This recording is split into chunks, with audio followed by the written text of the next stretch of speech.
Good morning, everybody. Thank you so much for joining the webinar this morning. I hope you can all hear me clearly. Okay, I'll take the silence as a yes. So just a brief introduction. My name is Jenny Dowlett. I'm the Senior HR Consultant at HR Talk. I'm quite pleased and excited actually this morning to share with you practical performance management and performance reviews. Just some background in terms of my experience. I've had the wonderful opportunity to work for multinationals across South Africa. And in the 20 years of my work experience, I'm really excited to share with you some of the tools, knowledge, and experience that I have gained over the past years. So this morning, like I said, we're working through practical performance management. And this is we start here. The gem cannot be polished without friction, nor man perfected without trials. Basically, what this is saying, we don't always get everything right all the time. And the best way we can actually progress is through learning. In terms of the agenda, what will we cover today? An introduction to performance management, just what our perception of what performance management is, and what the current version of how we envisage performance management to be. We will quickly define what performance management is. We will look at the performance management process, some of the benefits of performance management.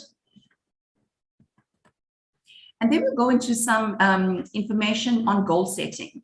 So here we will look at SMART goals. Now I know SMART goals is something you probably heard the acronym before. So we'll go into a little bit of detail about what are SMART goals and how can we quality assure goals. And then what I always like having in place, and I think this becomes quite handy when there's a process that you have to follow, and that's having a checklist. So I'll share with you what this checklist could potentially look like. I will also share with you the detailed processes as it relates to performance management, and then some practical steps on how you go about conducting performance reviews, the purpose, and then highlighting the roles and responsibilities. If there are any questions, please do feel free to put it in the chat function. And as I get to the end of the presentation, I will then attend to any of the queries that you may have. I think it's critical for me at this point to state that, it's business, both employees and line managers need to understand that there is a significant difference between performance management relating to goal setting and goal reviews versus performance being managed through the process of discipline. So what we are talking about this morning is performance management as it relates to goal setting and goal reviews. So let's look at what the traditional and current approach is. So we always look at it from where it is now, so from and where we would like it to be. So from it being a tick box exercise, we want to get to a point where we improve an individual's performance. So if we look at each activity, goal setting, there's a clear link between what the business needs to achieve and employees' goals as well. So previously, there probably was little or no link to strategy. Customers and quality were not part of the targets. There's no clear job description. And believe it or not, sometimes, because we get so busy in our daily job, we actually sometimes don't give employees an indication of what their job description is. But it is quite important, actually very important, that an employee has a copy of their job description, understands what they need to do, because this does link to their performance management as well. Integrated, so what we move to is an integrated business process. And this I'm going to touch on a little bit later as well, is that we must understand that this is not an HR process. This is a business process. So there's a clear cascade from the business strategy to the functional goals, to the team goals, and then that becomes where the individual uses this information to develop their individual goals. We can look at having a standard performance management process, which ensures alignment. And then, of course, evaluation is based on the full job. Now, sometimes we perceive or we think that, just because I have 5 or 6 goals on my goal sheet, it means I don't need to focus on my job description. Actually, you are employed to do your job as per your job description, and the goals that you set are aligned to your job profile, but directly linked to what the business needs to achieve as well. Now, this is a concept that not many organizations engage in and maybe call it different things. I call it a one-on-one. So basically, it's where a line manager speaks directly to an individual and we encourage regular individual and team discussions. So previously there may have been no or little one-on-one or team meetings.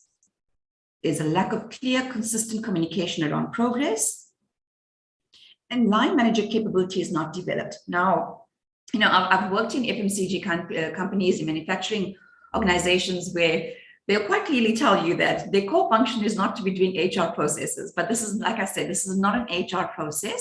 This is a business process. And with that, and we must always remember that as a line manager, it's not about just the functional responsibility that we have, but the leadership responsibility. And part of that is understanding that we lead people and we lead teams. So we'd like to move to where we have regular, it could be monthly progress discussions against goals, a line manager capability to develop, engage, and motivate people, continuous development in the role. And then the third aspect is a formal review. So this is where the individual has a self-assessment, formal reviews supported by customer feedback. Now we can talk a little bit about what customer feedback is later in the presentation. And this could be, what it was previously was that there may be just one annual review or no review at the end of each year, or little or no customer feedback, or reviews based on anecdotal feedback or relationships. Sometimes, and haven't we sometimes heard where employees say, well, you know what, I think Jenny actually got an amazing increase because she's very good friends with the line manager. But this, with us having a very structured process, it ensures that we take away the subjectivity from the process. So what we're moving to is self-review, where there's evidence that the employee brings in. It could be customer feedback, it could be emails, it could be a report of a dashboard. There's a formal review with the manager that takes place, and reviews are supported by evidence and feedback. And I think for me, what's interesting about, when you decide or you agree that you want to introduce or you want to manage your staff through a performance management process, is that it allows you to ensure that there's a standard way in which things are done. So you have standardized tools and processes which everyone is aware of how to use it and when to use it. Let's define performance management. So as I mentioned earlier, performance management is a business process. And the reason it's a business process is that the individual, the goal that they set must be linked to what the business wants to achieve. So as an example, if I were a salesperson, or if I were a salesperson, yes, in a store, and the business target is that they will increase their revenue by $1 million by the end of 2022. And then each store is given a target, and then each manager of each store is given a target. That can then be broken down into what the sales target should be for each sales representative, so that ultimately all the work that I do will achieve the 1 million, or I was going to say 1 billion, the 1 million revenue that the business wants to achieve. So there's a very clear and direct link from what the individual needs to achieve what the business hopes to achieve. It is a process for establishing a shared understanding about what is to be achieved, and like I said, how. Some organizations focus on what we call the how, so the behavior. So sometimes we can go about doing what we need to do, but we could leave a whole array of dead bodies behind us. Now, that's not the most effective way to do it, right? So we want to ensure that, we're not just encouraging people to get their goals done, but it's about the manner in which they go about doing it as well, if that's an important factor. It is also an approach to managing people that, when done, it can contribute to an enduring and healthy organization. Like I said, if every individual understands what role they play in making sure that the business or the company achieves their their targets overall, you know what your role in the process is. So what are some of these key processes? Now, it does look like a lot of detail here, and I'm just going to very briefly talk through each of the steps. Like we said, it starts off with, you'll see annual organizational strategy review. So this is where, some businesses may do it on an annual basis, some may do it every 2 or 3 years, but every business has a target or a strategy for what they want to achieve. Then we're saying that based on what the strategy is, Now we take this and we cascade the goals to the, like in my previous example, you have the team that knows that we want to increase our revenue by 1 million rand by the end of 2022. This is then filtered to the sales directors, to the sales managers, and then to the individuals. The individual then sets their goals so that they understand how they contribute to this 1 million rand revenue. And then we have what we call an interim or a mid-year review. And I'll go into a little bit more detail about what that is. The few companies that we do provide an HR Talk service to have been starting to look at what we call personal or individual development plans. So in acronyms, PDP or IDP, you may have heard this term before. We're basically saying, when an individual comes to an organization, you don't have to be, a large multinational. You can be a fairly small organization, but every individual wants to grow. And you can look at opportunities of how you can do this. Like I said, the size of your organization doesn't matter. It's about looking for those opportunities to allow your employees to grow. And then what we have is a final or full year review. And now remember, some organizations, their financial year could be like the tax year. So it could run from March to April each year, or it could run from June to July each year. So it all depends, and things can be set up and processes can be aligned to that timeline. Some organizations actually use performance management as a tool to reward employees. And I'll go into a little bit of detail around that. And hence there's a process called calibration. But this is not necessarily something everybody has to do. And actually in conversation with the client, probably about a week ago or so, they were looking at, how can they introduce this process to the organization? I remember saying to the director that, it's not necessary to complicate the process, because the minute you complicate it, it creates too much complexity and confusion, and employees and both line managers as well then become reluctant to actually engage in this performance management process. So we spoke about how can we make sure that it's simplified so that it is a tool that employees and line managers can use effectively and efficiently. And what holds it all together is what we call the one-on-ones, like I said. Now, it's interesting that as adults, we actually sometimes don't talk to each other when we're at work. So basically what we're saying is in these one-on-one sessions, all we're encouraging is if you have an issue, or if you have something you want to discuss with your employee, call them in and have a conversation. So we're trying to get better at having these conversations.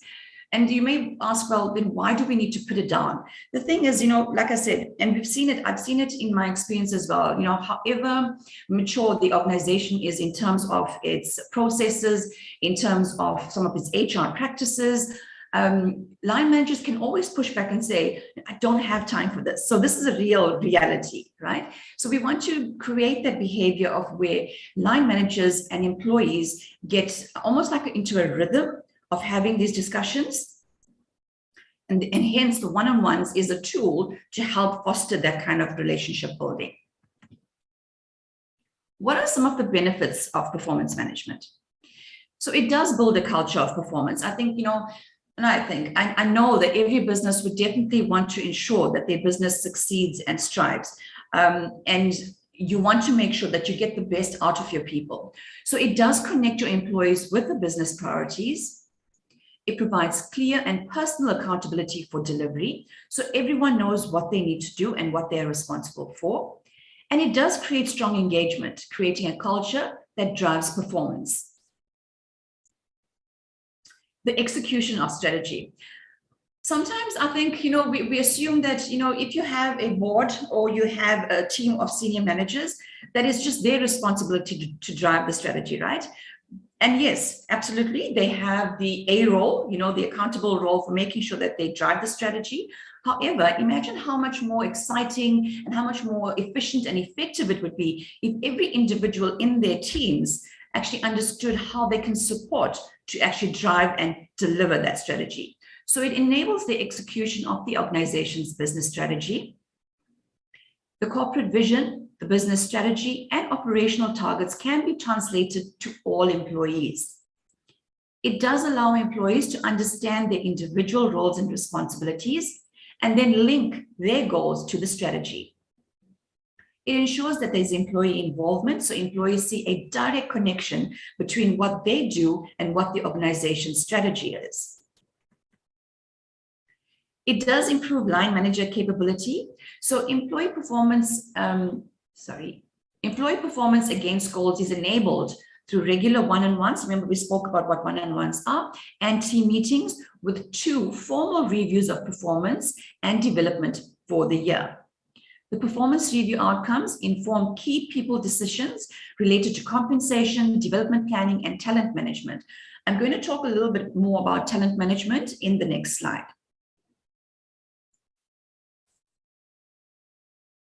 Also, having a performance management process ensures that there's consistency and standardization. So standard processes are applied across the organization. Now, sometimes, line manager A may have a very different way in which he or she manages their team compared to line manager B. So by introducing a performance management process where there's a defined process, where there are dedicated tools and employees are shown how to use these tools, that ensures that there's consistency and standardization. There are standard measures of performance used to assess employees. Now, remember, we spoke about anecdotal and relationships that you may have with your line manager. This ensures that, if you have, as an example, a rating scale and it's applied in a particular way, line managers understand how this rating scale works. It ensures that there's a standard way in which Jenny or Nikki are actually assessed against their performance. There are standard documents which are used for the process. And it ensures consistency, enabling improved, accurate, and aligned business information. And once again, as I mentioned earlier, it becomes a formalized process. There's continuous development. So regular engagements, remember we spoke about one-on-ones that happen on a monthly basis.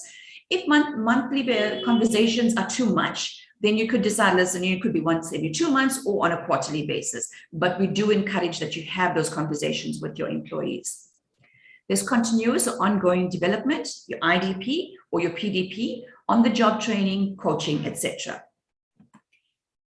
And as I mentioned earlier, we'll talk a little bit about improved talent management. Some organizations use the processes that come out of the performance management process for making informed talent management decisions. So as an example, you know that Jenny's come in as a bookkeeper, but actually she wants to become the senior accountant one day. So how do we ensure that, one, we equip Jenny with the skills and the tools and the competencies and the training that she needs to make sure that she gets there? So this is, and that can also inform what your pipeline is. So we know that, Nikki may be moving on in 2 or 3 years' time. So how do we plan so that when Nikki leaves to a different position, a better position within the organization, that Jenny can now actually fulfill that role? So it does ensure that you can build a stronger pipeline or a succession plan. It improves your workforce planning so that listen, we have X number of people that we have, but actually, in order to deliver what the business strategy is, we need 3 more accountants or we need 3 more operational people. How do we go about doing that?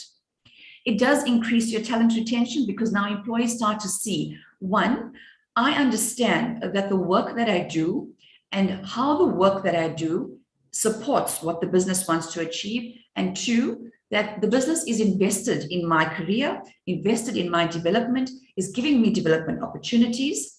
So that helps. But, when employees, sometimes employees don't want all the sexy stuff. They just want someone to acknowledge the work that they do, appreciate the work that they do, and then understand that, they have a meaningful input into the work that they do, and that they can see that there's opportunity for development in the organization that they are part of.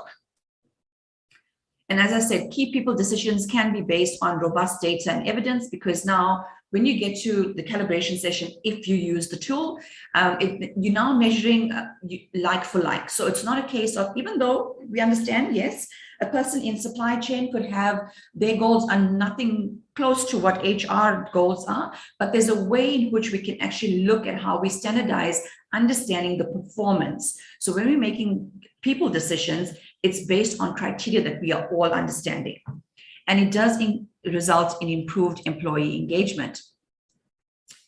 When an individual can see how their performance and behavior impacts the performance of the team, department, and/or organization, They are more likely to understand the value of their position and the importance of achieving their objectives. So let's talk a little bit about goal setting. As I said, I'm sure you all would have heard this acronym at some point in your careers, SMART. You've heard people say you must set SMART goals, but what do we mean when we say SMART goals? So the S is for specific. Goals should be straightforward and clearly define the actions or tasks required to achieve the goal. Measurable. Goals should be measurable so that you have tangible evidence that you have accomplished the goal. So as an example, if you're a salesperson and you say, Jenny's goal is to increase her sales by 5%, to increase her sales, right? And we leave it there. Okay, so in month one, I increased sales by 1%. Month 2, 3, it didn't have a great month. So at that quarter, basically on average, I actually increased sales by 2%. And then come quarter 2, and then it cascades. However, if I had to say Jenny needs to increase her sales revenue by 2% at the end of each quarter, that becomes something more quantitative and something that is measurable. And of course, is it achievable? I think sometimes, we put goals in our goal sheet that they sound exciting, but we have to ask ourselves, is it possible for the employee to actually achieve what they need to? And is it realistic? Is it possible for Jenny to actually increase sales per quarter by 20%? If it can be done, and if we have evidence, we look at anecdotal evidence that says, yes, it can be done, because actually, for the prior year at the same time, Jenny was actually able to deliver 15%. Well, a 5% increase on that is realistic. And then, of course, it must be time bound. Now, you don't want to have a goal that says Jenny should increase sales by 5%. Well, by when do I need to do this? So I could come in and say, well, you didn't say when I needed to do this. So I could have until the end of the year, or I could have until the end of 2023. So it's quite important to ensure that there is a time specified in the goal.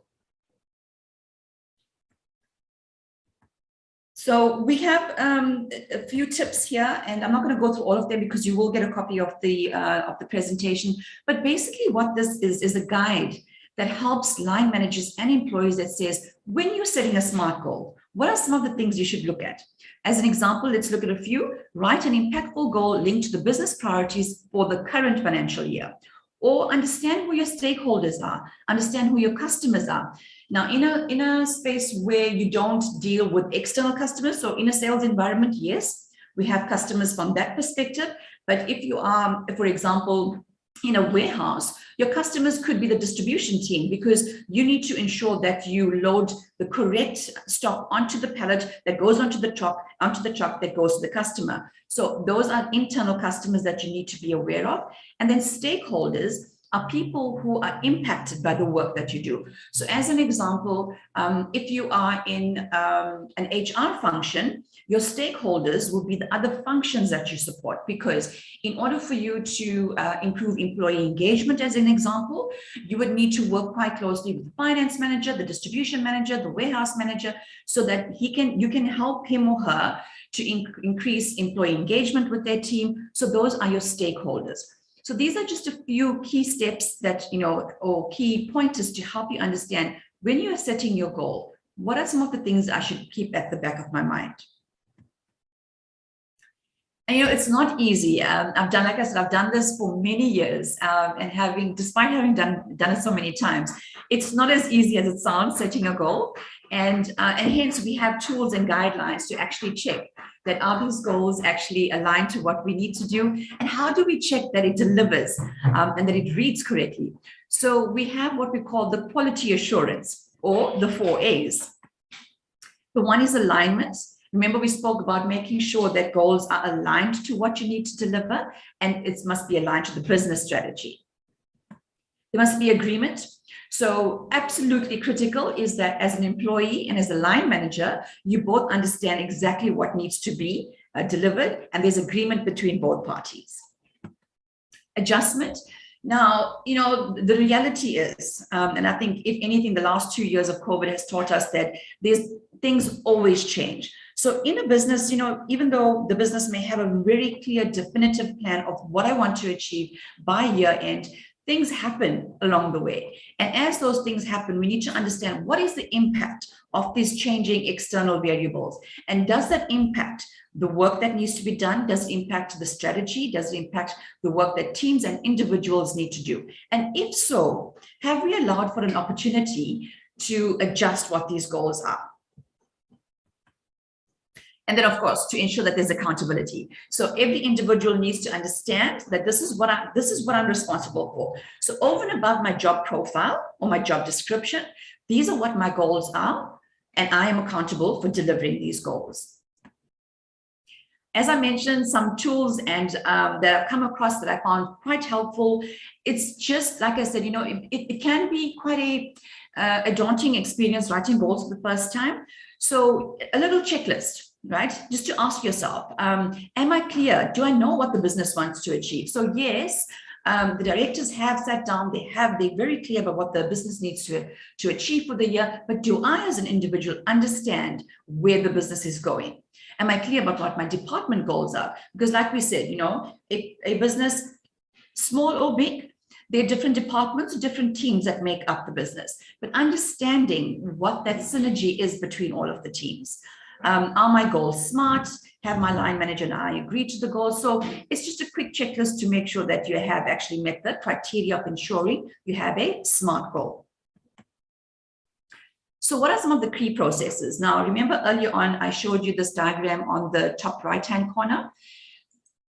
We spoke about strategy cascading into individual goals. So I've defined what some of these steps are, but for the purpose of today, because we're looking at goal setting, etc., I'm not going to go into too much of detail for that. But basically, this gives you a sense of what are some of the steps that you need to follow when you are cascading goals to individuals.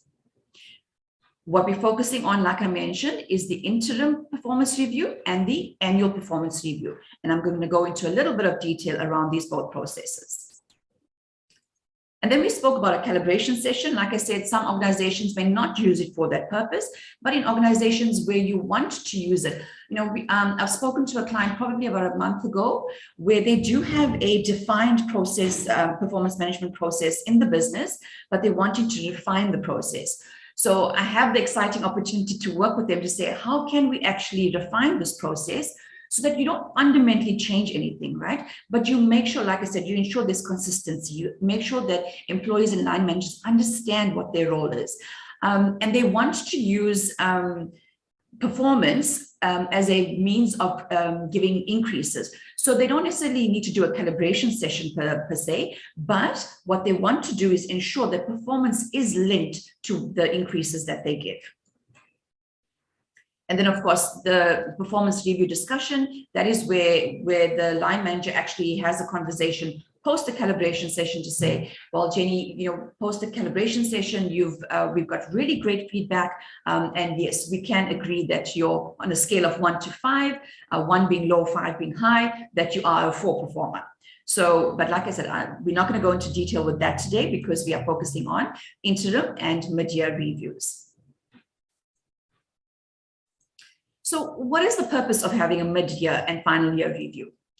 Formal reviews are used to track progress on individuals' performance and development goals. Now imagine you set a goal at the beginning of the year and the individual just carries on for the rest of the year. And then come the end of the financial year, whatever that may be in terms of your calendar, the employee says, well, I actually haven't been able to do my goals because I had all these challenges. But how much more effective would it be if you have a point where midway through the year, you have a check-in with the employee, understand how they're tracking through their performance, and then look at if they're having challenges, how can you mitigate or overcome those challenges? And like we said, reviews take place twice a year, which is midway through the process and at the end of your financial cycle. The interim review is used to determine how an employee is tracking against full year goals and is used as an opportunity to provide coaching and feedback to ensure goals are achieved by year end. Now, remember, whilst this does take a little bit of time and effort on the part of both the line manager and the employee, there is definite benefit to it because remember, what you're trying to deliver is not some arbitrary goal. Whatever you put in your goal sheet is aligned to what the ultimate strategy of the business is. So almost, I want to say sacrificing, but sacrificing is not the right word. Investing, that's right, investing your time and effort and energy into a process like this ensures that you have the entire business understanding the role that they play so that your business can achieve what it needs to achieve. So at the end of the annual review, a final performance rating for the year is agreed between the line manager and employee. And this provides input into various people decisions. Like I mentioned, if you're using it for succession planning, if you're using it for talent pipeline, etc., that's where it informs what your decision-making processes are, sorry. And then your mid-year and final review and PDP comments are completed on an agreed template. I always try to encourage our clients to make sure that there's a template in place. It does not have to be complicated at all. Basically, it says, what is the category? So as an example, improved sales. So that's the category, and then describe the goal that the individual needs to achieve. Increase of 5% by end of Q1. That's what the goal is. And then you have a sheet where you document what your progress is against interim. You can use a rating scale. You can weight the different activities. So there's a number of ways in which you can do this. And of course, depending on how your organization currently works, we can craft a tool that actually meets your expectations and your requirements. I love having processes, particularly when there's so many steps involved in a process. And I'm not going to go through too much detail, but like I said, you will get a copy of this. Basically, what I'm saying here is that understand that the minute you get into an interim review and a final year review, there are certain things that you must do at each step of the process. And this clearly maps out what those steps are. So if, for example, I'm a warehouse manager, I have no idea what you're asking me to do, Jenny. So please tell me what I need to do. Here's a tool that they have. Say, okay, I'm setting the interim review now. What do I need to do? I need to make sure that I set a meeting with the employee. I need to make sure that I've got evidence that I need. I need to ensure that I'm prepared for this conversation. I know that I'm going to have a discussion around development. So what are my views currently about Jenny? Does she need development in any particular area? Does she need coaching? So as a line manager, here again, building your line manager capability, it forces you to take a more active role in your employees' development. Okay, and I've done the same thing for the full year review, where you've got a process. It tells you what you need to do, when you need to do it to ensure you have an effective full year review. And last but not least, I think, with processes, if we don't understand who does what, the lines can get a bit blurry. And particularly when, I think people assume, like I said, we have this assumption that when we introduce performance management, because HR is the custodian of the process, it's seen as an HR process, but actually it's a business process. So let's clearly define what the line manager needs to do, the employee, and HR. So as a line manager, you have the responsibility to cascade and translate business goals and plans for teams and individuals. You hold subordinate managers and employees accountable. You promote the correct behavior. So if you're wanting to ensure that you have a culture where it is an engaging culture, the way you interact, and I think it's standard process where you expect individuals to interact with integrity, with respect, but some organizations actually call these behaviors out. So if you're wanting to drive a certain behavior in an organization, this is also a nice tool for ensuring that you do it. And how do you do that? When you're writing the goals, it's not about just what they deliver, but also how they deliver. And also line managers can become, a role model by ensuring that they have regular one-on-ones with their direct reports and they have coaching conversations. You drive on-time execution because now you know that if Jenny needs to increase sales by Q1, well, I know that by end of Q1, I need to have achieved what this target is. And then also for line managers to use the opportunity, because every person's experience and examples of how they've had to deal with some of the challenges they've had, or what worked and what didn't work for them. They can share this as a management team and say, actually, if you sit down and you do it this way, I find that this actually works better. So remember, when you put a process down in place, it's not cast in stone. As things do change, it becomes a fluid document that you actually update to say, Well, based on experience, we actually found that if we tweak this process a little bit more, it becomes a little bit more effective. So hence that sharing of knowledge is quite important. As an employee, they also have a responsibility. So it's not all just the line manager. So you have to ensure that you understand what performance management is, that you drive and track your performance, you drive your development.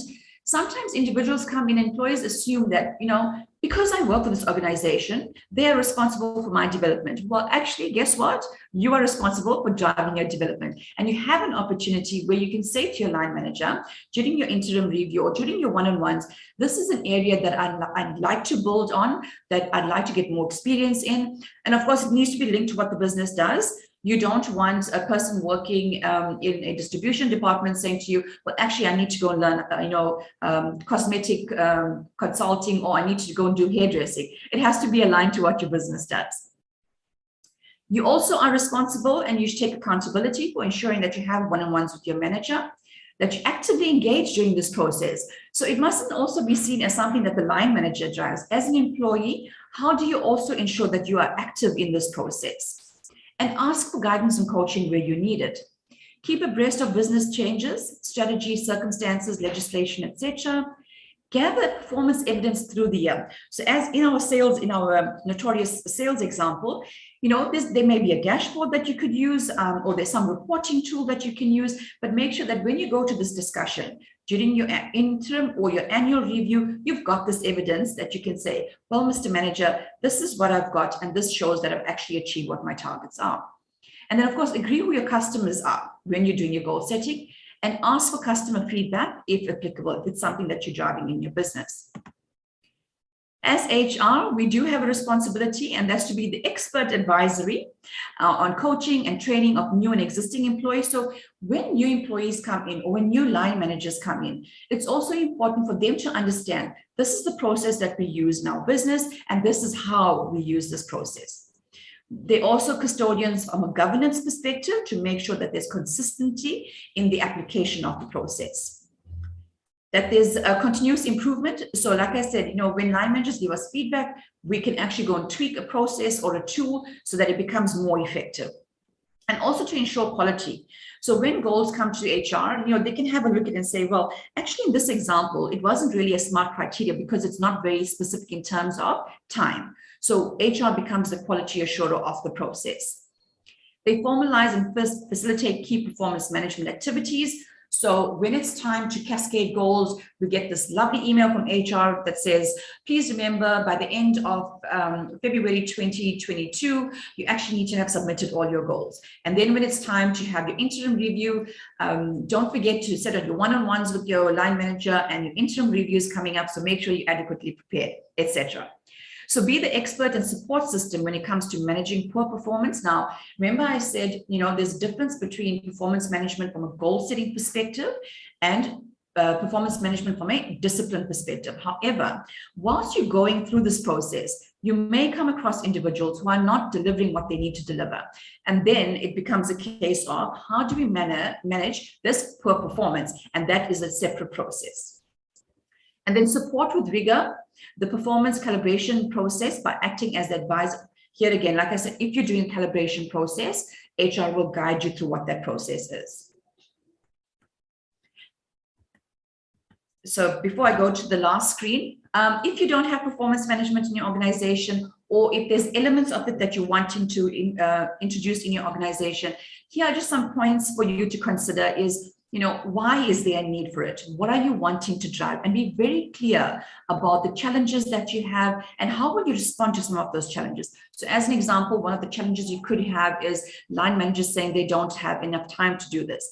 It's about explaining to them what their role is as a line manager, that they are responsible for the teams that they lead. And part of that is making sure that they can actually support their team members through active engagement throughout the year.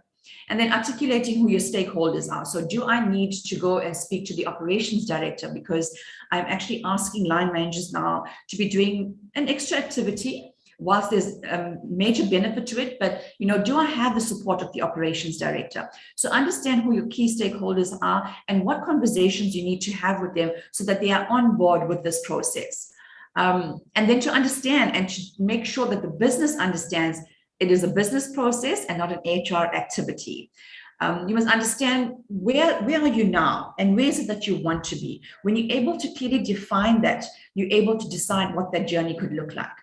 Clear roles and responsibilities. So everybody knows what they need to do, what they're accountable for, and then you can actually hold them accountable to it.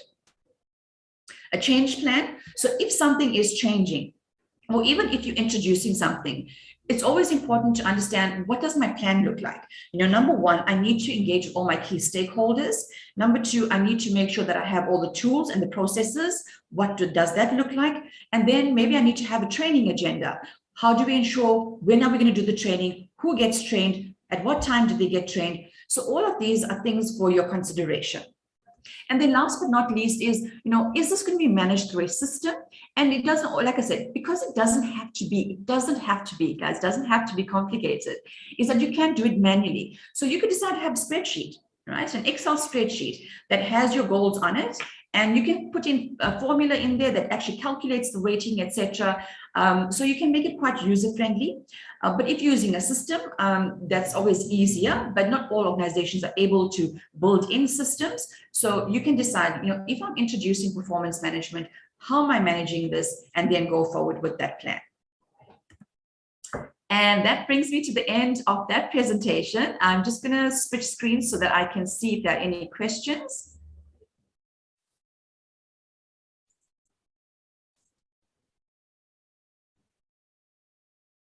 Are there any questions? Please feel free to ask.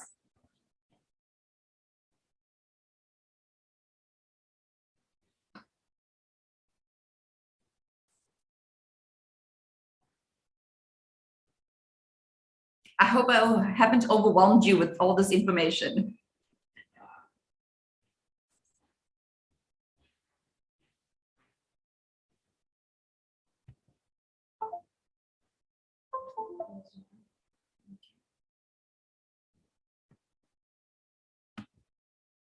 How do you handle? Thank you, Brian. How do you handle resistance to change? Yeah, it's not an easy thing, Brian. I think it's to understand, from my experience, one of the things that I think some of the organizations that I've worked with, what I've learned is to understand why the resistance to change.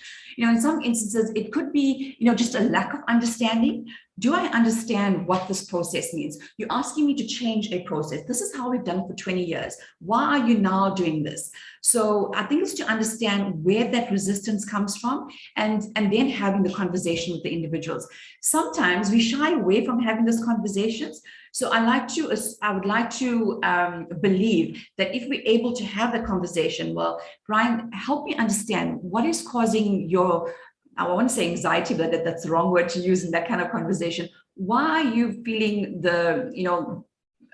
why you're not feeling comfortable with this change that we're introducing? And in that conversation, you'd be able to pick up, well, actually, it's because it's too time consuming. I don't have time to do this. So I think a conversation would help. And then from there, I think trying to understand, remember also that not every single situation will be the same. So managing it from person to person will be different.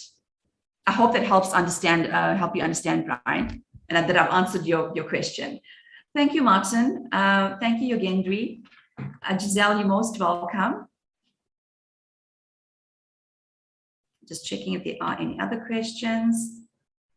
Oh, Michaela, you're most welcome. You're welcome, Brian. I'm glad you all found this informative. And then just to remind you that, HR Talk is here to support you. So we've got a few team members, myself included, that we've done this for many years. So we do have quite a strong and in-depth understanding. And if you want to have a conversation with us, at the end of this, CD will send out the information, or you can go onto our website and you can let us know that you want to have a conversation around performance management relating to, well, we do both, performance management related to discipline or performance management related to your goals. And we can have a conversation to see, is there perhaps just a tool you want to introduce, and how can we help you introduce that tool in your business? Just checking again that there are no other questions. There doesn't seem to be any more. Okay, so thank you very much, everybody, and thank you for the opportunity to speak with you this morning. Have a safe and wonderful day further. Thank you. Bye.